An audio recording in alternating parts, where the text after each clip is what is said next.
Thank you everyone for joining who has currently joined us. And if you are joining us now and you're unable to attend for the full webinar, there will be a recording that will be sent to everybody who is registered in the next 1 to 2 weeks. So there's no need to take notes. You will get the full presentation sent to you. Thank you for joining us for our second part of our Pathlight and She Recovers Skills Building series. This series today will be on depression. And we have Dawn with us. And Dawn, would you like to introduce yourself and give a little information on She Recovers? Thank you so much, Nikki. Thank you, Alex. Delighted to be here again. You know, our session back last month on skills building for anxiety was so well received and so informational and helpful. And I'm really looking forward to see the type of information you're going to provide for us today. You're both so expert at these topics, and I just love the way you present these really rational, reasonable, practical ways of dealing with these mood and anxiety disorders. So thank you very mumuch for your time, and thank you to ERC Pathlight for partnering with us to bring this important content to our community. I am the founder of She Recovers, and my pronouns are she, her. My name is Dawn Nicol, and I live in beautiful Victoria, British Columbia, on the unceded territories of the Lekwungen-speaking peoples. The She Recovers Foundation is a 501c3 nonprofit public charity. We connect, support, and empower women and non-binary individuals who identify with women's communities who are in or seeking recovery. We're all recovering from something, whether it be from substance use or anxiety, depression, eating disorders, trauma, any other life issues from which we hope to heal. We believe in empowering individuals to find and follow individualized pathways and patchworks of recovery. We criticize no pathway. So if you feel inspired to find out more about She Recovers, just please hop on over to our website, www.sherecovers.org. We do host daily meetings twice a day. We also have specialty meetings for LGBTQ folks, for Black, Indigenous, and women of color, for healthcare professionals, legal professionals, and for mothers of high needs children. So look forward to meeting some of you who we haven't already met. And again, thank you so much, Alex and Nikki. Back over to you. Thank you, Dawn. And Pathlight, that is also putting this on, Alex and I are employees of, is a treatment center that has all levels of care. We have residential, we have inpatient, we have partial hospitalization and outpatient care. We treat a variety of mood and anxiety disorders, and we treat from ages 10 on up. And we have extensive alumni services that we offer to our alumni and to their families. We have support groups, and we will give more information on the additional resources in our presentation. And Alex, I'm going to have you introduce yourself, and then I'll introduce myself. Okay. Hi, everybody. My name is Alex Harrison, and I'm a licensed clinical social worker with Eating Recovery Center and Pathlight as well. And Nikki and I are both in the same role of alumni and family liaison. In our role, we mostly spend our time, providing resources and support to our community members, including families and former patients. And prior to being in this position with Eating Recovery Center, I spent the last 8 years as a clinician treating patients with eating disorders at various levels of care. And I feel, really passionate about doing the work that we do. And I'm just excited to be partnering with Nikki and She Recovers to bring this to you today. Thank you, Alex. And Niki DuBois, I'm a licensed master social worker in Texas. And like Alex said, I am her counterpart in South Texas area.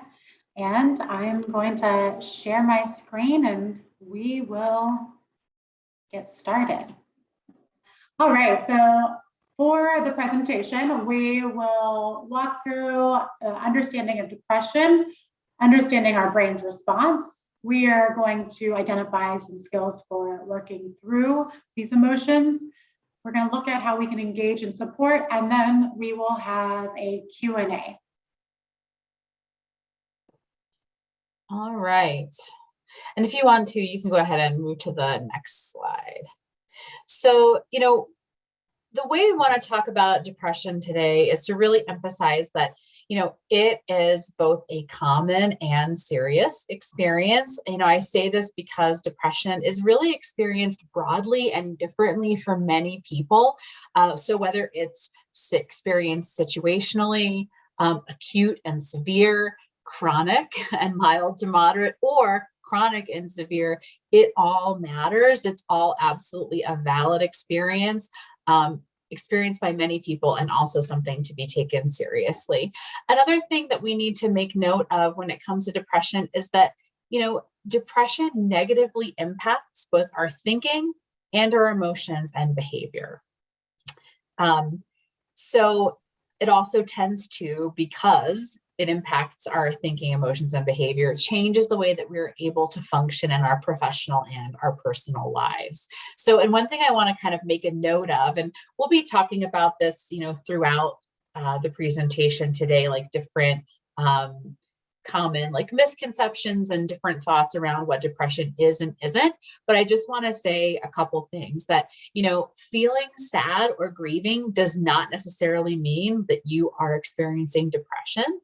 And at the same time, depression can involve feelings of sadness and grief. And for some people, prolonged grief and sadness can lead to depression. But I just don't want people to get the impression that anytime that someone is feeling sad or experiencing a grief process, that automatically means that they're depressed, because those things don't always go hand in hand. But sometimes they do. And that's part of all of the different, contradictions I think that we can experience when thinking and talking about depression. Go ahead and go to the next slide. So first, we want to talk about how we experience depression in terms of the mind. So depression really impacts our thinking and our emotions, so our inner experience, and it can create patterns of thinking.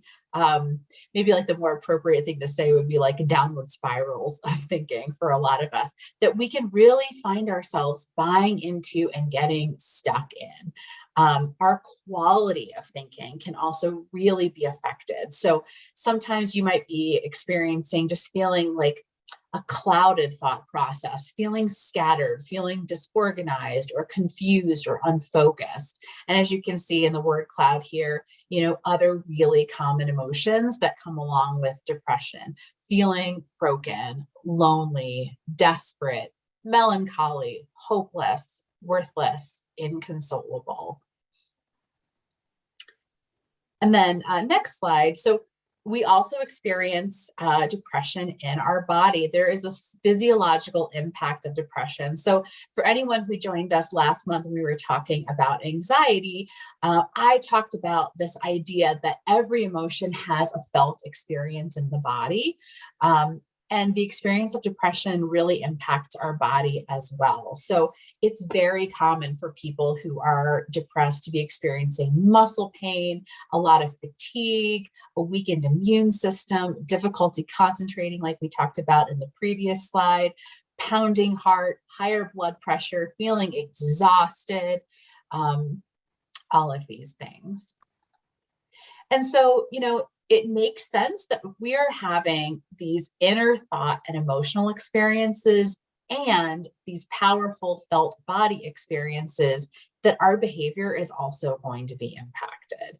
And on this list here, we see, the tendency to isolate, the practice of backing out of plans, trouble completing tasks or concentrating, neglecting your responsibilities, sometimes changes in our personal appearance, not showering as often, not taking care of, maybe not putting on our makeup or doing our hair, washing our hair, things like that, crying, sleep, big changes in sleep patterns. So sleeping either a whole lot more or not at all.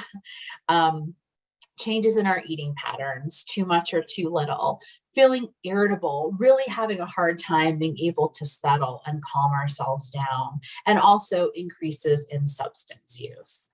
So I included this picture here because It's my kitchen.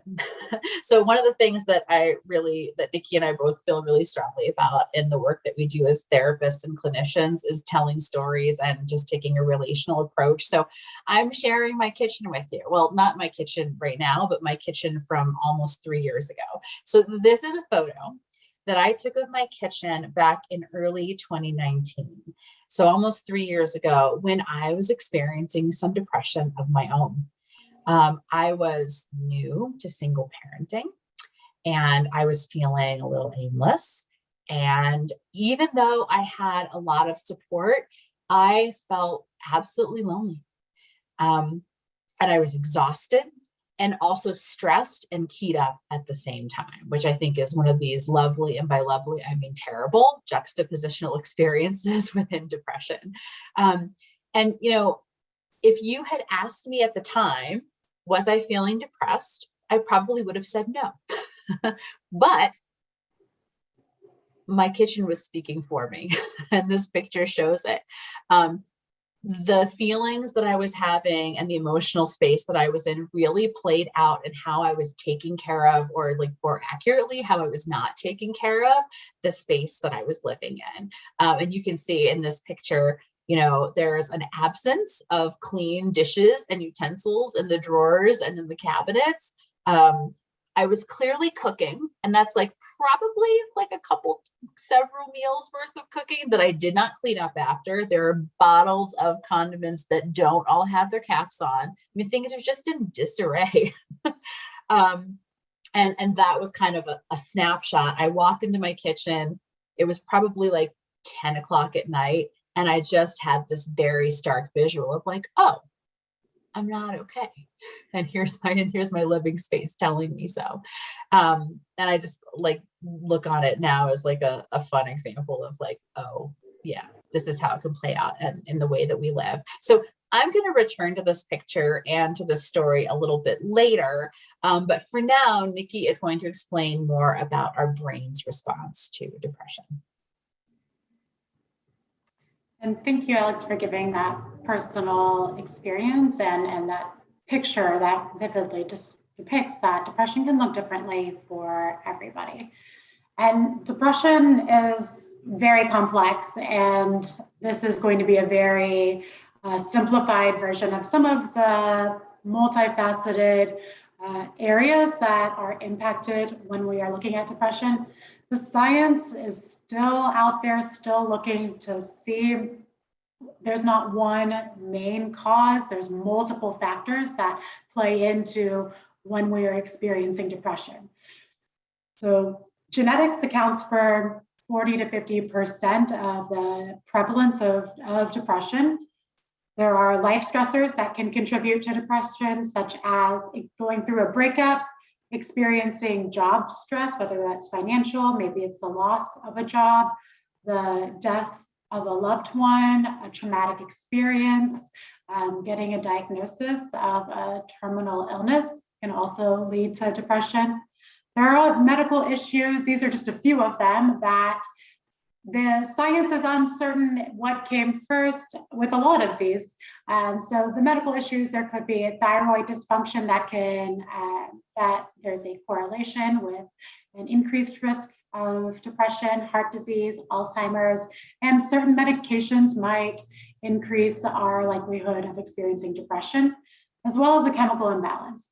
And the chemical imbalance is often what we are taught and shown through commercials that this is the one sole cause, and it's not. It plays a role in it, certainly, and there's other things that are contributing. That being said, I will discuss some of the chemical imbalances. The two main neurotransmitters that are attributed, there are multiple, we have so many neurotransmitters. The ones that are attributed to feeling depression is a decrease in serotonin. And serotonin is a neurotransmitter that's responsible for regulating many things, and some of those are mood, appetite, sleep, and learning. Low levels of serotonin can look like some mood fluctuations, sexual dysfunction, sleep disturbances, and difficulty concentrating. And certain things that can impact our serotonin levels. We might have something going on in our brain that is not producing enough serotonin. We might have our receptor sites that will take in the serotonin so that we can feel the benefits that are not allowing us to take in that serotonin. So maybe there's something going on with the receptor sites. Chronic stress can impact our production of serotonin. Nutritional deficiencies can also impact that, and inadequate sleep has been shown to impact our levels of serotonin. And dopamine, which is a neurotransmitter that impacts pleasure, satisfaction, and motivation. Dopamine is often attributed to the rewiring of our brain if we are using substances for prolonged periods of time. We have low levels of dopamine symptoms might look like low motivation, low feelings of pleasure, poor memory and concentration, fatigue, physical pain, poor coordination. And things that might impact our dopamine production are drug and alcohol use. We are rewiring our brain when we are using over time drugs and alcohol, because our brain when we are using substances, our brain is taking in the substance and it is receiving it as extra dopamine. Depending on what substance you're using, other substances will mimic other neurotransmitters. And our brain is uncertain of why we are suddenly getting this huge rush of this additional neurotransmitter. In this case, I'm talking about dopamine. So our brain will slow down our natural production to account for that overload. Well, what happens is when we stop using substances, or we might need to use more to get the same impact, when we stop using substances for whatever reason, it's going to take our brain a little bit of time to catch up to understanding that I am not currently making the same amount of dopamine. And it takes 3 months to see a spike in dopamine production, and then anywhere from 14 to 16 months before we see the dopamine production go back to pre-use. Stress, whether it is a breakup, job stress, financial stress, or grief, can impact our dopamine production. Dietary deficiency, similar to serotonin. Genetics, we might be a person, same with serotonin, where we have lower levels of dopamine or serotonin naturally. And sleep can impact our production of dopamine. That was the quick and dirty version of some of the neurochemical responses in our brain.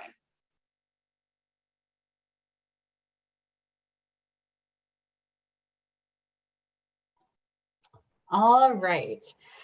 So I'm going to talk a little bit about what can we do with this information? And, Niki, I'm really glad that you brought the specifics of brain response and talking about serotonin and dopamine into the picture. And, we're not bringing that data to you because we're coming from a place of being doctors, because we're not psychiatrists. We don't specially study the chemicals in the brain to understand them. And we are saying with all the humility in the world that this is a really complex thing. Our brains are a complex organ that we are still trying to figure out and understand. And, we still felt strongly about being able to bring the information about our brain's chemical response to depression to you, largely to validate the experience of depression. I think something that so many of us struggle with when we are depressed is the feeling that there's something that we specifically did to get us into this spot, and that, and maybe that's even a message that you've received from people in your life, maybe even well-meaning people, that you can just get over it, or you created it somehow yourself, and that you're solely responsible for moving out of it. I mean, our brains are in fact complex, and there are factors that we have some but not total control over. So the question that a lot of people ask and people want to know when they're experiencing depression is, can I change this? What can I do? So, trying to change what's happening in your brain, or really just trying to feel better, can feel like kind of a tangled mess, because there are a lot of different factors to consider. But we know enough through research at this point to know that depending on the person and the type of or the severity of depression, there are ways to see improvement. And in essence, there are kind of, it's like a three-pronged approach. So looking at medication, and I would also add to this, like ruling out any other kind of medical conditions that are occurring, like Niki was speaking about earlier, taking a good look at where we can create change in our environment and our routine, and also leaning into therapeutic support and also learning new skills. You can change slides there. and we love this slide, because sometimes when we're really feeling stuck, the level of desperation of like, could I just please have a little bit of feel good, and feels really big. Moving on, we're going to talk about creating change and acknowledge that for most of us, this happens incrementally. I mean, I think Niki did a really lovely job of speaking to that in terms of, when we stop using substances, for example, in hopes of changing how our bodies are producing dopamine, that's going to take time. It's going to take time for your brain and body to catch up with the behavioral change. So, if we're looking at the aspect of medication intervention, looking into taking different types of drug therapies for depression, making sure, we recommend that you are seeing, a good practitioner. So a psychiatrist, if you have access to one, a nurse practitioner, or a doctor. And at the same time, holding the idea that you may need to do some troubleshooting. Trying medication can be incredibly helpful. For some people, it makes all the difference in the world in terms of having a different quality of life when they're depressed. I've seen, and Niki, I'm sure that you may have experienced this as well. I have treated patients over time who have become so frustrated because they went to their GP, they were prescribed one medication and one particular dosage, and then come to me saying like, and it just didn't work. And then the question is, well, okay, did your GP follow up with you? Did you guys try to change the dose or consider other medications? And sometimes the answer is no, there was no particular follow through. And that's a real shame, because I think, the reality of treating depression with medication is that it is a troubleshooting game. The same medication is not going to work for one person as it works for another person. And then sometimes it's a matter of fine tuning dosage to what's right for you. So I just want to encourage you that if you are going the route of, experimenting with and trying medication to treat your depression, that you leave room and willingness for troubleshooting. And that happens best through a really good open communication relationship with your prescriber. So the second thing I want to talk about is ways that we can impact our experience with depression with environment and routine. So exercise is one thing. And, let's see. Oh, wait.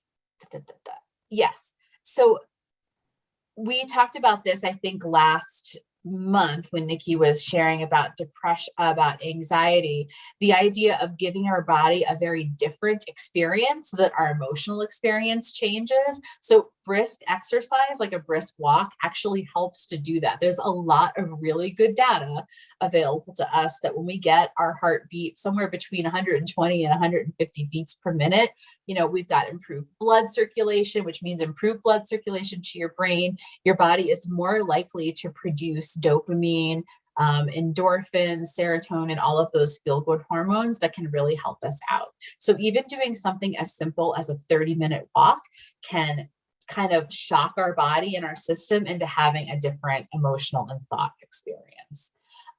Light therapy is something else that can be tried. And Niki, did you want to say anything about light therapy? I think you had done a little bit of reading about that to speak about it. Yes, so seasonal affective disorder is a condition that we normally see around the winter months where we might not be getting out as much. And so we might be feeling lower motivation, fatigue, irritation, and light therapy has been shown to help increase that. And even for if you're feeling down, getting outside, being able to go out to the sun with sunscreen, some type of protection, and that will boost your serotonin levels as well. Thanks, Niki. You know, another thing that we can often take for granted, but it has been shown to be deeply impactful, is actual connection through touch. And that's through human touch or even having a pet. Lowering your blood pressure, lowering your cortisol levels, helping us calm and ground ourselves can really be helpful. And then another aspect that I think that we, absolutely need to talk about is conscious consumption. And that means a lot of different things. As Niki was speaking about a few minutes ago, being really conscious of how you're consuming substances and the role that substances like alcohol, other drugs can have in terms of your ability to produce the dopamine that you need to feel better can be really, impacted. So paying attention to that, taking note if your substance consumption and substance use is increasing might be something really important for you to note and address. And then also just the consumption of your entertainment and media. We've been learning a lot over the last month or so about the impact of social media for a lot of us in terms of how we think about ourselves, suicidal ideation, depression, anxiety. And so just being really attuned to, when I spend time on social media, when I spend time, alert, when I'm spending time on Instagram, when I'm spending time in online communities, is it actually helping? Is it moving me in a direction that helps me feel better, moves me towards a life that is closer to what I want?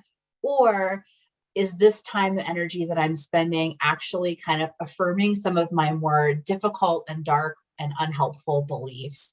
Does it actually drag me downward into that spiral? And then lastly, I want to talk about just the importance of, therapeutic engagement and learning skills. So participating in therapy, particularly cognitive behavioral therapy, dialectical behavioral therapy, or acceptance and commitment therapy, those are the three types that are down there in the acronyms. Learning real skills that can help you both, you can do it through relational type of work or through behavioral therapy can be incredibly impactful. Also, engaging in art and music can be a really impactful way to change how you feel and is a skill for coping. And then lastly, increasing your engagement, whether that be with a virtual community, an in-person community. I strongly recommend in-person community because I think that's going to ultimately help us feel more connected and in our lives and less at a distance. Both are really important. All of these different things really fight against the maladaptive nature of depression. And that's one more thing that I want to really emphasize. When we are sick, when we have the flu, for example, we are hardwired to want to pull away from others so that we can repair, that is totally adaptive for actual physical illness, but it is the worst possible instinct to lean on when we're depressed. And Niki is going to actually talk to us next about some of these, more about these maladaptive patterns and why it really matters that we fight them. It might be me and it might be my dog that are joining in to give some more information. So this term on the next slide, I love memes, as y'all might be able to tell. Death gripping. Death gripping is something that we might do when we are feeling a strong emotion. I don't know about y'all, I've noticed that I do this, and bringing awareness to it so that I can do something different. And I will show you the skill that will help us do something different. So the death gripping is feeling maybe sad, maybe feeling angry. And instead of allowing the emotion to be present and to experience it, we are leaning very far into the emotion and we've got it in a headlock and we are not letting go. And that can look like having an angry playlist on our Spotify account. It can look like maybe I have a sad playlist. Maybe I watch The Notebook when I'm feeling sad. It is not just feeling the emotion, but it's going and looking for other things to continue that feeling. And instead of allowing the feeling to have its natural lifespan and for it to go, we are just clinging on to that. And there's a comfort in that, right? Because we know what we're going to be feeling. When we're using skills, there's going to be discomfort. We are trying to rewire our brain, we're trying to change up the experience of the emotion that we're currently having, to change our relationship and how much power we give to that emotion. So it's gonna provide some discomfort. This is a Lord of the Rings meme. This is, one does not simply watch The Notebook and not cry. So if we're feeling sad, maybe we don't watch The Notebook, right? Maybe we go do something that's we know is going to bring us joy. And then the next one is me at 11 years old, listening to a breakup song while never having been in a relationship. So maybe we are sad and we go lie in a puddle and we listen to breakup songs, right? So we are just holding on so tightly to that experience.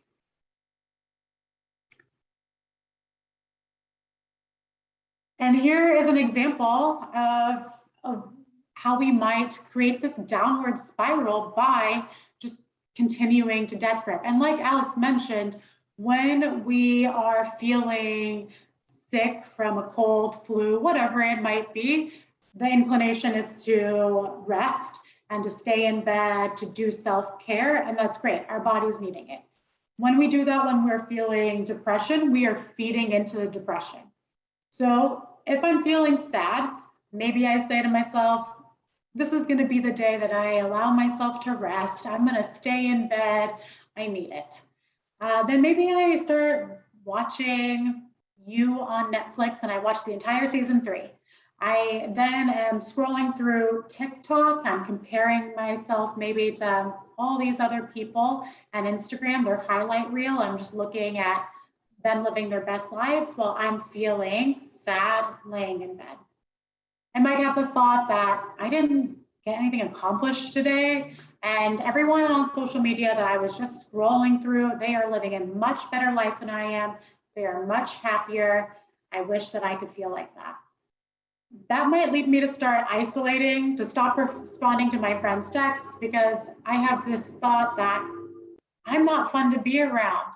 I just confirmed that by looking at everyone else's Instagram and TikTok accounts, and I am not fun. Look how much fun they're having while I'm in bed, right? So our feelings, our actions, our thoughts can bring us down into this, couldn't make a spiral, so this is a descent.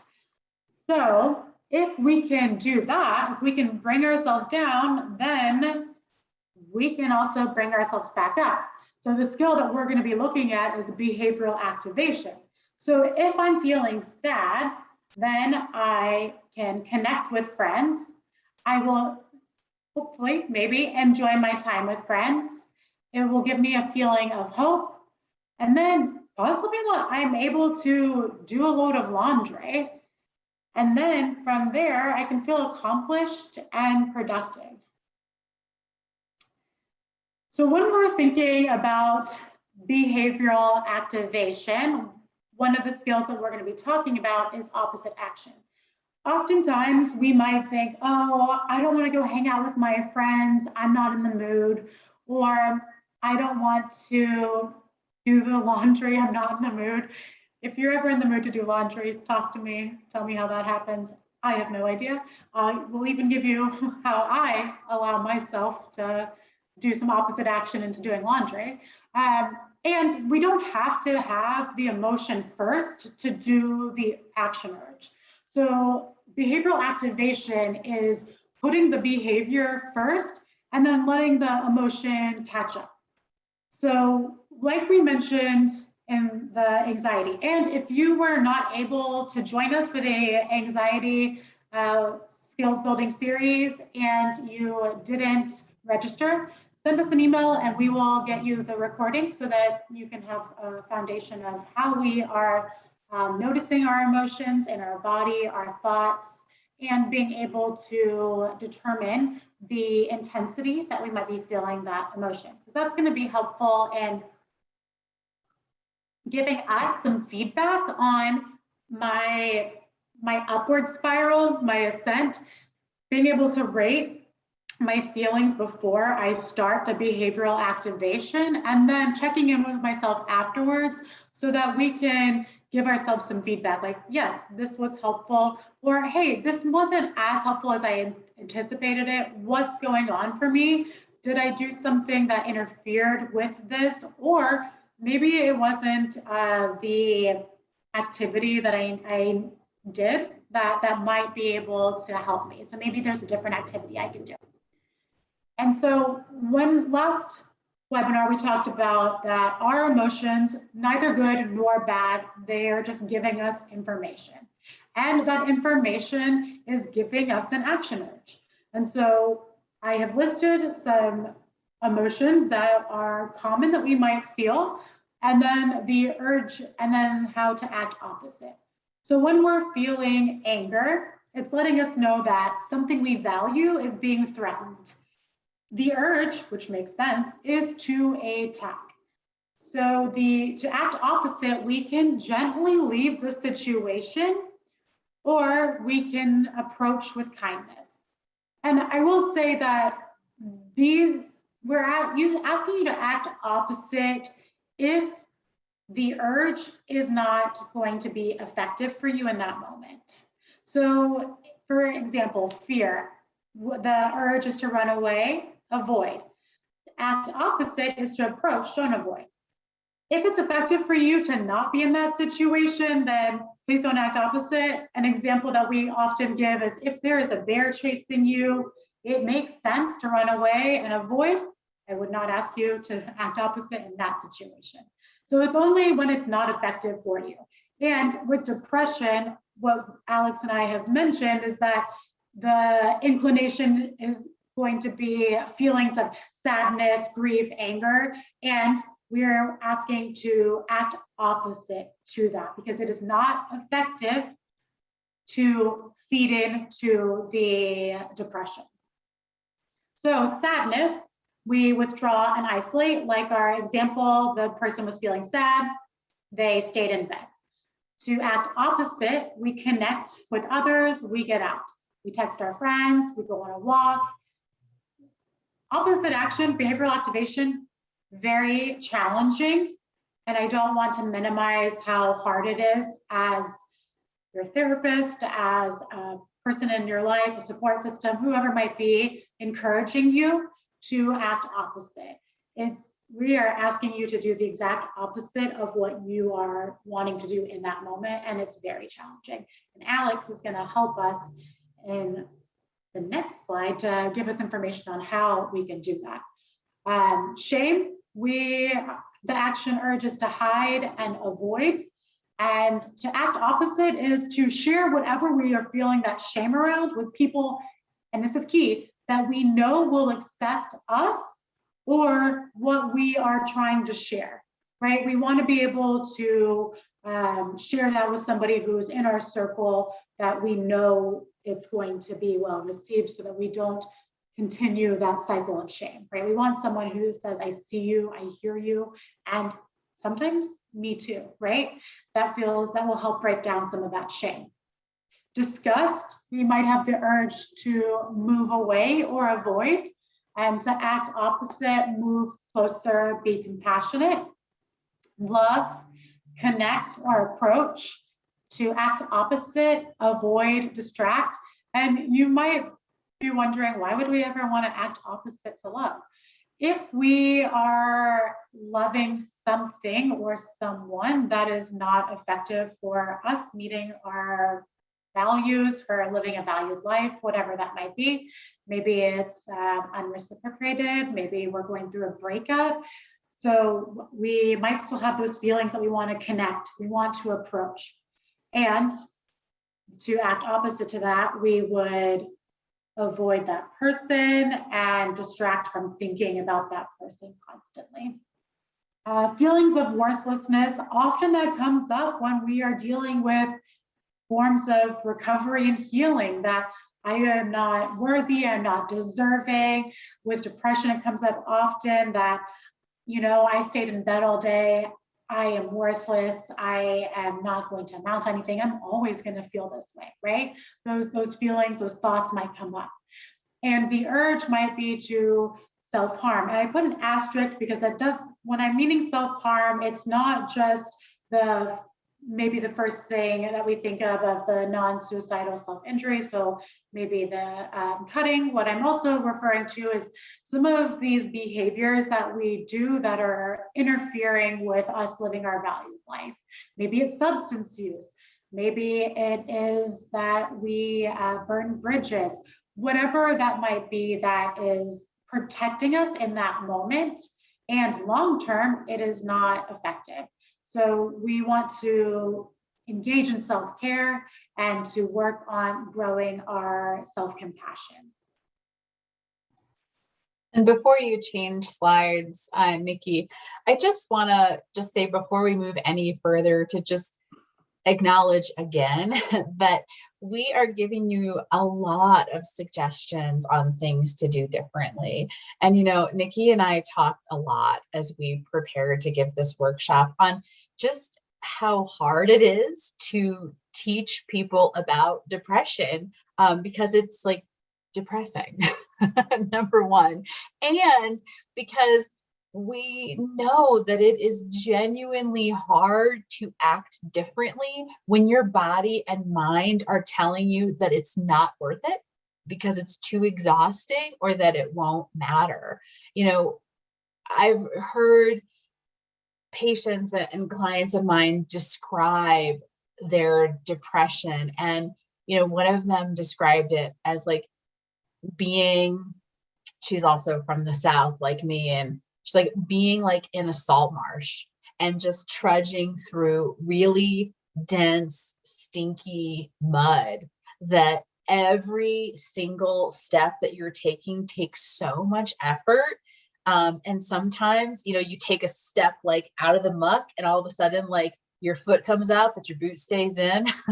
And then it's like continuing to take so much work just to do something basic. It can almost sometimes feel like you're taking steps back as you're trying to move forward. So we just want to validate that like doing this, that the things that we're asking and we're suggesting feels like a lot, because when you're depressed, it is a lot.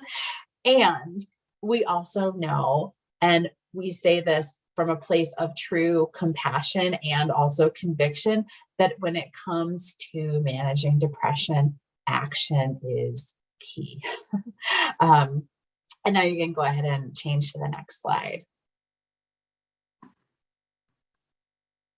And yes, thank you for sharing that. And it gets these skills, regardless of whether we're talking about the skills that we used for anxiety, for opposite action, behavioral activation, it gets easier the more that you are using it. So the less that we are engaging with the urges that our emotions are giving us that are not effective, the easier it will be to continue to act opposite. And to the point where it might even, the hope is that if we continue to use it over and over again, that it becomes automatic, that I might wake up and notice, I don't want to get out of bed today. And I get out of bed, right? So we are acting opposite even without having to say, oh, what is that skill that Niki and Alex from Pathlight taught us, right? So becomes automatic.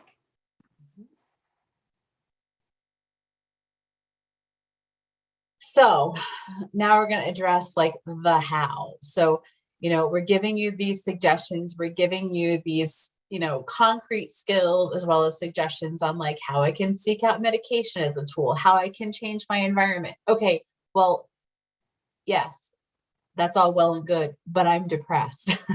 And this is where another skill called practicing willingness comes in. So willingness is really a radical acceptance of an entire experience. So notice that I'm saying, I'm not talking about motivation. And here's my little meme of SpongeBob, who I think is actually searching for contact lenses on the ground, but can't find them. So this is depressed me looking for a nugget of motivation. So willingness is not the same as motivation. Motivation is a drive and excitement to do something. Like I think about, I don't know, paying my taxes. Am I ever going to be motivated to sit down and open up QuickBooks and do all of that? No, it is not fun. It's incredibly tedious. It reminds me of like where my finances are. I don't like to think about that. It's exhausting. I actually physically get tired when it's time to do my taxes. So I'm never motivated, but I am willing because there are deeper things that I feel like I'm leaning into when I actually do that thing that I don't want to do. And that's why I say that like willingness works best when it's grounded in our values. So we talked about this a little bit last month in the anxiety workshop, but values are those things in our heart of hearts that we are always going to care about, those things that motivate us and guide us towards our goals and decisions. So for me, the example with like doing my taxes, freedom is really the underlying value. I want to always feel like my options are open and I want to feel like kind of in charge of my own destiny. So as much as I dislike doing something as boring and detailed and exhausting as taxes, I can lean into like a solid knowledge that like, yep, when I do this, I'm leading into personal freedom. And that makes the willingness come up and kind of activate, right? So willingness, not the same as motivation, works best when grounded in values. And as I described in my example a minute ago, willingness involves making room for unwanted thoughts and memories, feelings, or sensations and urges. And this is something that I think Niki did a lovely job of detailing when she was talking about opposite action. But doing the next best thing for yourself does not always feel comfortable. When I wake up in the morning depressed and don't want to get out of bed because my body hurts, getting out of bed and getting into the shower does not necessarily mean that it will be a choice that doesn't come with physical discomfort. It may very well come with discomfort. And willingness is the active acknowledgement to make room for saying like, yep, yeah, my shoulders and my back still ache and I'm doing this thing anyway. So I'm going to kind of tie this back into the example with my sad sack kitchen. I wish I had my picture put back up with the kitchen example, but so as I said, here's how I actually took action in that situation. Number one, I walked into my kitchen and instead of acknowledging the initial thoughts that were coming up for me, which were things like, wow, what a mess I am. What kind of an adult is letting things get to this place? I instead kind of laughed out loud for a minute because it was just such a stark visual of what was happening internally laid out in my living space. And I took a picture of it. And even though my instinct might have been to go straight to bed and hide under the covers and pretend that this wasn't actually happening, I actually reached out to a friend of mine, texted her the pic and said, replied to a text that she had sent a day or two ago that I hadn't replied to, saying, hey, how are you doing? And I was like, oh, here's how I'm doing. Not that great. And we FaceTime. I actually took the initiative to reach out, connect with her. And we actually had a good time talking about our mutual hot messiness, talking about how things weren't going that great. And here's what it looks like when things aren't going that great. And so this was an example of, what could I say was the value that I was reaching towards? Well, for me, it was connection, because at the end of the day, no matter how I'm feeling, I still want to live in connection with other people, because that's what gives my life a lot of meaning. So I'm willing to sit with the feeling of being kind of embarrassed, feeling kind of vulnerable, feeling like a mess, and leaning towards that value anyway, and doing the opposite action and reaching out instead of retreating. And here's what actually happened. We talked, we FaceTimed, I went to bed, I woke up. Did I feel amazing? No, I did not feel amazing, but I felt different. I felt different than I had felt when I went to bed that night. And that was just enough different to prompt like me being able to consider like, what's the next positive action that I can take that moves me towards my values. And again, it's leaning into freedom and knowing like, okay, I'm going to take a shower and I'm going to clean the kitchen and I'm going to get it done, because then the next feeling that comes is a feeling of like being a little more accomplished, feeling a little more capable, and a little more hopeful. And sometimes it's like the little bit, it's like the 1 degree of change that like as a vector over time ends up really changing our overall experience in the long run. So next, Niki is going to share a few practical tips, and then I'm going to guide you through a short exercise that kind of ties this idea of practicing willingness and action together.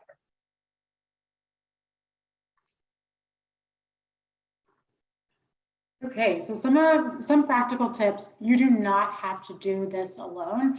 Depression, if you're going through a healing journey, if you're going through a recovery journey, those can be very isolating when we are in the midst of them. And so when we're working on healing and recovery, reaching out and getting additional support. That can look like having a therapist, that can look like letting your family know, letting your friends know, joining support groups. She Recovers, Pathlight, Eating Recovery Center, multiple support group options. Not doing this alone is key. It helps with our motivation. It gives us some accountability for those tasks that we might not want to do. It gives us some accountability for showing up if we have started to kind of drift away from our friend group. Identifying the things that you've disconnected with due to depression and working on reconnecting with them. So when Alex will help guide a way to do this, but being able to identify there's a lack of motivation, loss of interest are some key symptoms that you might feel from depression. And so being able to identify, this is something that I used to like to do prior, and how can I work on reconnecting with that? So doing that behavioral activation. I might not be in the mood to read a book right now. I might just want to watch Netflix where I can kind of avoid, dissociate, whatever. And I'm going to reconnect because it's important to me and my values that I reconnect with some of the things I used to enjoy. So maybe that's my reading and doing the action first and then having the emotion follow. And then creating accountability. So letting people know that, hey, this is something I'm working on. Maybe it is engaging in a hobby that you want your friends to keep you accountable, maybe check in. Hey, I know that you had been working on increasing your time, rock climbing, or I don't know, that was the only hobby that popped into my head and it's not even my hobby. Just being able to have somebody there that can check in, and we're more likely to do those things if we are speaking it out to somebody else. So creating that accountability. Setting a timer, this is certainly something that I do, and I told you I was going to share with you what I do to get my laundry done. I will, instead of setting a timer, I will put on my favorite song or a playlist of my favorite songs. And I will tell myself, you have one song to spend cleaning up or to put your laundry away. And when that song ends, I can choose at that point, do I want to continue doing this? Usually I do, because I'm like, well, I'm 5 minutes in, I have maybe 1 or 2 minutes left. Or if I'm having a tougher day, I might say, you know what, that was good. I'm happy with that. And I'm going to go do something else. So part of that behavioral activation, you can choose when we're trying to get that upward trajectory going, we can choose to do a pleasurable activity first. If we are, say we're in bed, I'm feeling a little bit low, I can choose to do something that I know is going to bring me a little bit of pleasure first, and then do a responsibility task. Or we can do the opposite, playing it around, see which one works best for you. So maybe I know I need to do the dishes and I am in bed not wanting to do the dishes. So I set a timer, I'm going to spend 5 minutes on dishes. And then afterwards, I'm going to call a friend. I'm going to read a book. I'm going to do something that is a pleasurable activity to give myself this reward for doing this behavioral activation, for doing opposite action. It is challenging. And so being able to acknowledge when we are making strides and movements towards the values that we want to be more in line with. Excuse me. Working on sleep hygiene and hygiene, period. Excuse me, please. When we are experiencing lower feelings, depression, or just feeling sad in general, those are the things that we might start to cut back on. We might stay up later watching TV.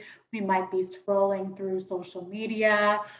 We might be sleeping in more, but not getting that restful sleep. We might stop showering. We might not be paying attention to brushing our hair, brushing our teeth, whatever that might be. So working on reconnecting with a routine for our sleep and for our hygiene.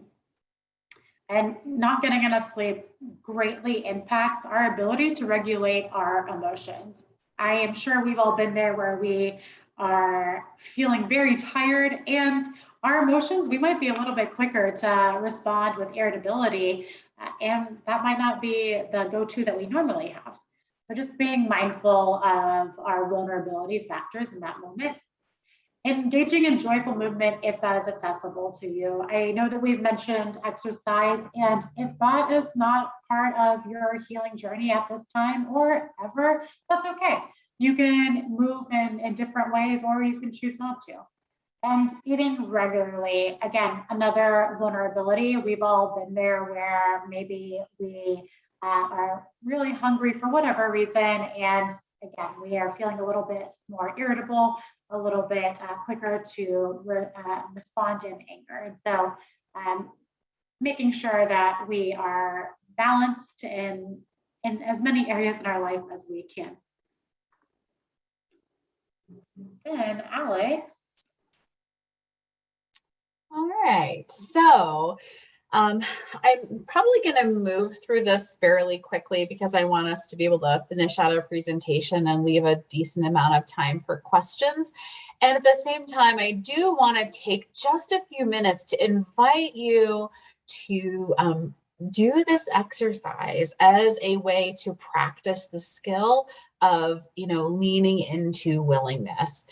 It's such an abstract idea to lean into willingness. And so doing an exercise like this actually kind of creates some structure around it that can be incredibly helpful. I have used this particular skill with my patients for years. And this is probably one of the skills I get the best feedback on in terms of being useful and repeatable and practical. So I want to invite you to spend a few moments in either thinking about or writing in bullet points or whatever your responses to the following. So one thing that I've disconnected from due to my depression is, what is that thing that you have found yourself moving away from, whether it's a goal that you've been pursuing, whether it's relationships that you feel disconnected from, whether it's personal responsibilities that you feel like you've moved away from. What might that be?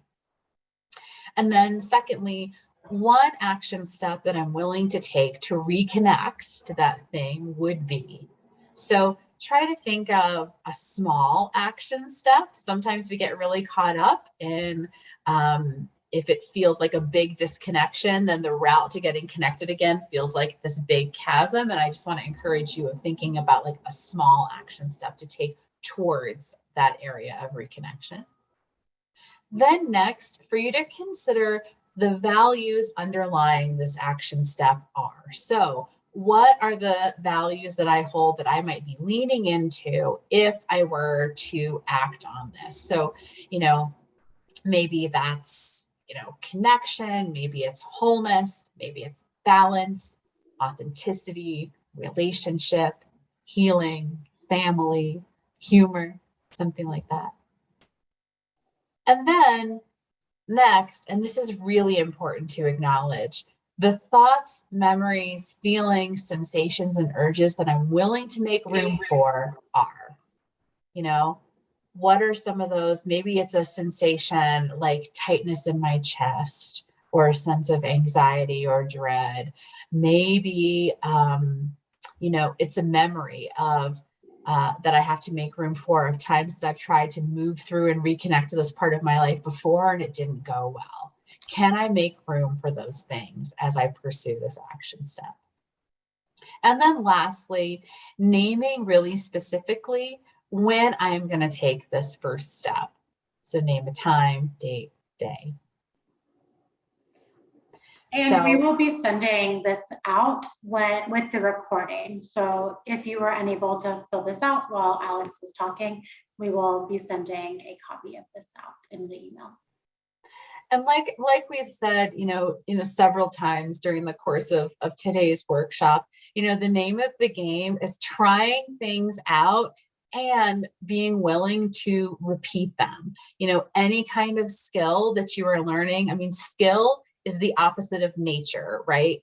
Nature comes naturally. Skill means that it's going to require practice and repetition to feel safe, natural, or mastered. So, the more often that you're willing to practice doing an activity like opposite action or like this willingness and action plan, the more likely you are to feel some measure of success in it.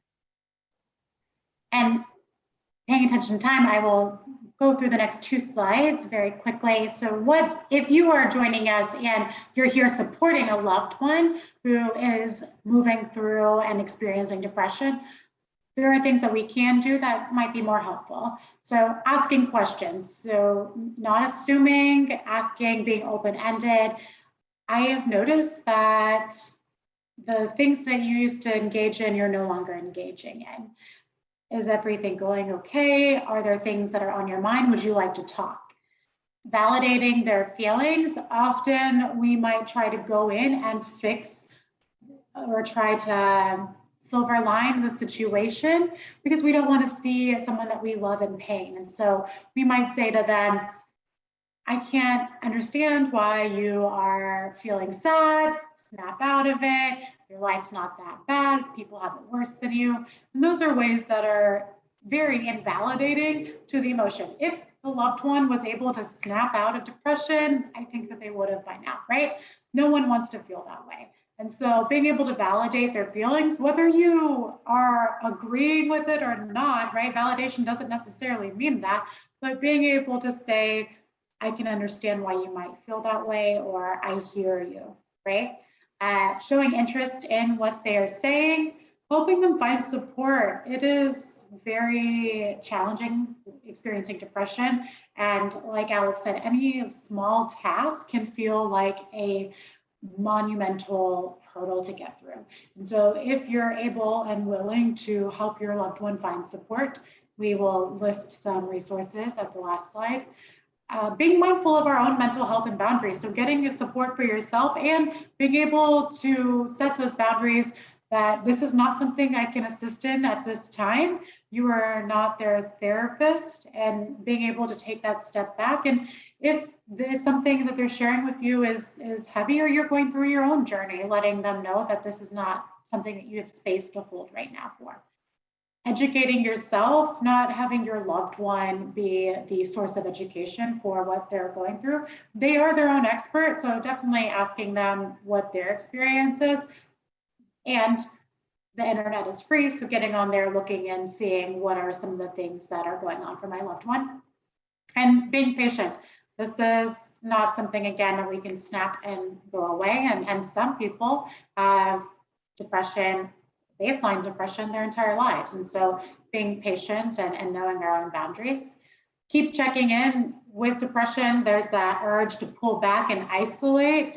And if this is a loved one that you have the space and boundaries are okay with, then continuing inviting them out, open-ended invitations, so that they are not feeling excluded, and that when they're feeling better and they're maybe using some opposite action, they can start accepting those invitations.